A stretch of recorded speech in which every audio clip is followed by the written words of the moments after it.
Illusions. Why you keep believing what isn't real? What if the thing you've organized your whole life around isn't real? Not a lie someone told you. Not a betrayal you can name and be angry about. Something quieter than that. A story you've been carrying so long you stop seeing it as a story at all. You just call it the truth. You call it how things are.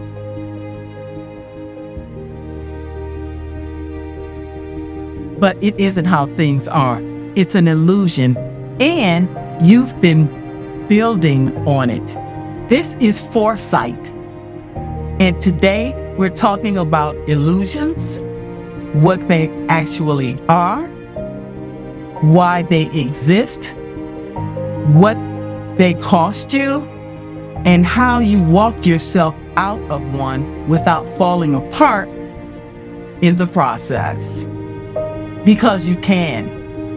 And it changes everything on the other side. What they actually are. An illusion is not a lie. A lie comes from outside you. Somebody else hands it to you.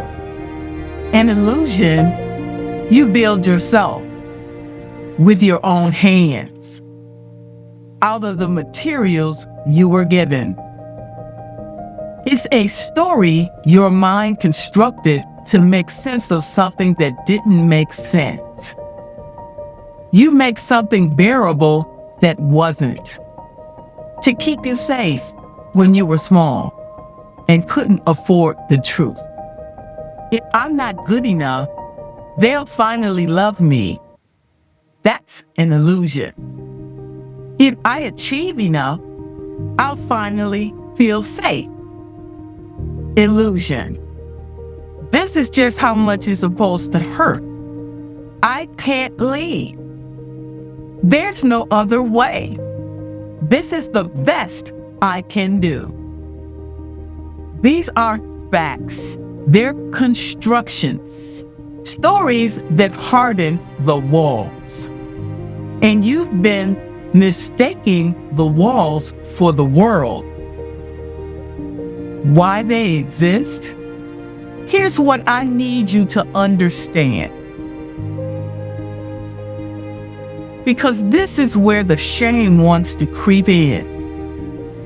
How did I believe this for so long? How did I not see it? You didn't fail to see it. The illusion was doing a job. Every illusion you carry was protected once. It started as the kindest story your mind could tell you in a moment you couldn't survive any other way. The child who decided, it's my fault. Because a world where it was her fault felt safer than a world where the adults who were supposed to protect her simply wouldn't. At least fault gave her something to fix, something to control. The woman who decided, I just have to work harder, because believing the effort would save her felt better than facing a system that was never going to reward her fairly, no matter what she did.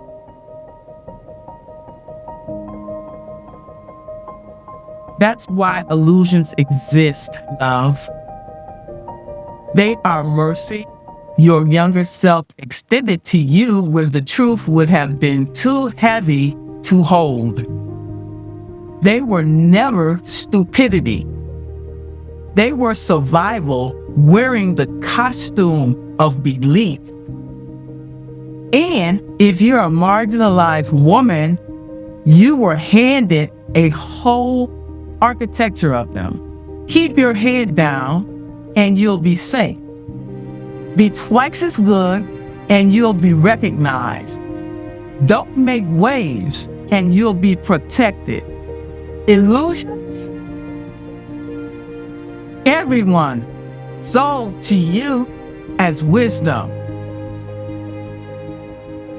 because they kept you manageable.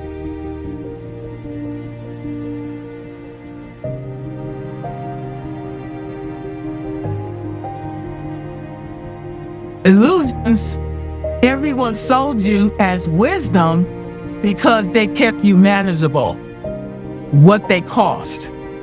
But here is the foresight piece. A story that saved you at 7 will quietly bankrupt you at 40 because you kept building on it, and not just in the obvious ways. Your mind actually goes to work protecting the illusion. It filters out what doesn't fit, plays up what confirms it, quietly steers you away from anything that might prove it wrong. That's not a flaw in you. That's just how the mind handles a belief that's decided its needs. It keeps the evidence tidy. So, you pick partners that fit the story.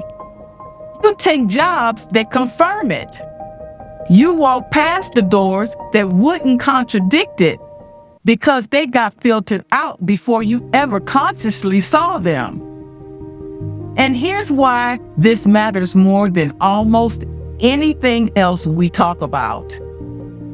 The illusion isn't one belief sitting off to the side. It's the foundation.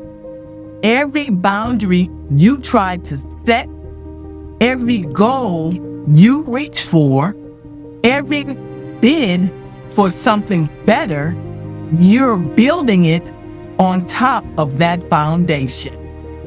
And if the foundation is the illusion, the structure can't hold. You can't out-strategize a false belief about what you deserve. You can't out-strategize a false belief about what you deserve. You can't outwork a story that says you'll never be good enough. You'll just build a bigger, more impressive version of the same trap. And the cruelest cost of all, you stop being able to see what's actually in front of you. Real love that doesn't match the illusion of love you were taught. Real opportunity that doesn't look like the narrow door you were told to wait at. You are not living your life. You're living the story about your life. And those are not the same thing. How to change it? So let me give you the way through. 3 motives. None of them complicated. All of them ask for courage. First, question the thing you're most certain about. Not the small doubts, the bedrock, the belief that feels so true it doesn't even feel like a belief. Ask it one honest question. Is this actually true, or is this just what I had to believe back then? And then look for the seam, the place where reality keeps contradicting the story. A friend who loves you without you earning it. The time something good came easy. Your mind has been filling those away as exceptions. Stop letting it. The exceptions are the truth trying to get in. Second, grieve it. This is the part people skip, and that's why they fail. When an illusion falls, you don't just feel free, you feel lost, because that story was a companion. It organized your world. Letting it go meant grieving the life you thought you were living and the version of you who believed it. Let yourself grieve. The grief is not a detour. The grief is the doorway. Third, build slow on the new ground. Don't rush to replace one story with another. Just start standing on what's actually real, one small true thing at a time. That happened. This is true. I can see this clearly now. Reality is quieter than illusion, but it holds. If you've been with me for the episode on what we call love, you'll recognize this muscle. The question was whether you called love was really just a cycle. Here is whether you call true is really just a story. Same word. You're learning to tell the construction from the real thing. Why it's transformational? Here's what waits for you on the other side, and this is the whole reason the hard work is worth it. When you walk out an illusion, you don't just change a belief. You get your vision back. You start seeing people as they actually are, not as your story needed them to be. You start seeing the opportunities that were always there, sitting in the blind spot your mind built. You stop being so easy to deceive by others and by yourself because the hook they use to catch you on are simply gone. Your decisions get sharper because you're finally working with real information instead of a story. Your relationships get truer because you're meeting people in reality instead of the role your illusion cast them in. And the exhaustion lifts. That bone-deep tiredness of holding up the world that was never real. That's transformation. Not that life gets easier. That life gets real. And a real life, even a harder one, is lighter to carry than a beautiful illusion because you are no longer spending all your strength holding up something that was always going to fall.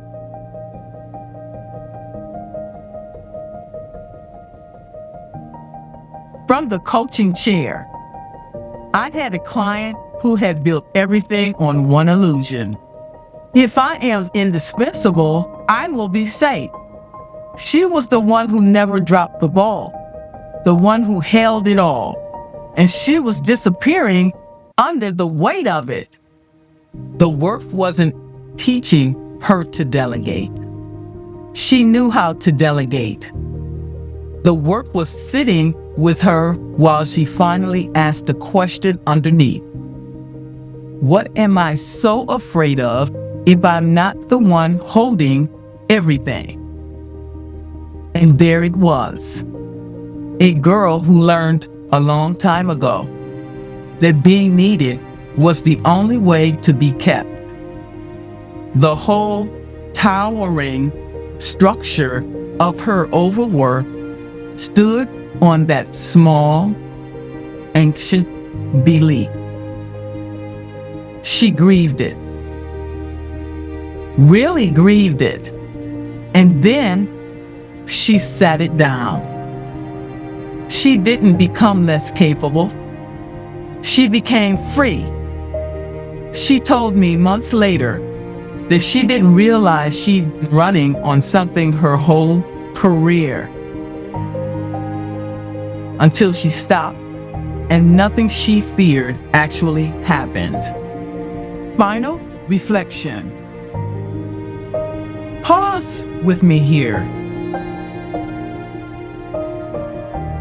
I want you to think about one thing you are certain about. One belief about yourself or your life or what you've allowed yourself to have that feels like simple fact. Now hold it gently and ask, is this true? Or is this just what I needed to believe once to get through something? You don't have to tear it down tonight. You don't have to answer.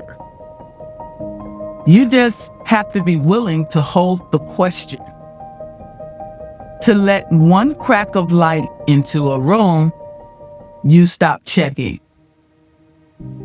That willingness is the beginning of seeing clearly. Closing, an illusion convinces you it's the floor beneath your feet, when really it's something you've been holding up with both hands for years without ever once setting it down to look at.